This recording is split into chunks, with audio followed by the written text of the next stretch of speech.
यहां हमारे पास ये देखें, ये आपके पास है आज की बात ओ। पीछे क्या बचा?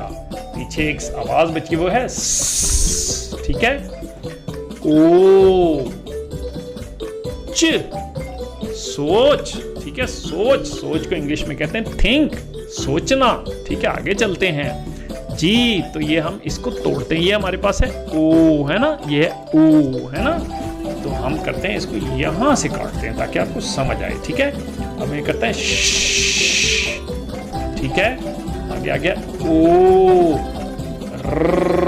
शोर, ठीक है। शोर होता है शोर मचाना, जैसे लाउड स्पीकर पे होता है शोर। अच्छा जी, अच्छा जी। अब हम इसको देखिए, ये हमारे पास है ओ, ठीक है। ये हमारे पास ओ, यहाँ पे भी आपको लिखी हुई है, ठीक है। अगर आपको यहाँ नजर ना आए तो वहां भी देख सकते। पीछे क्या हमारे पास है? क, ये है, इसकी पूरी शक्ल है ये, और आधी शक्ल है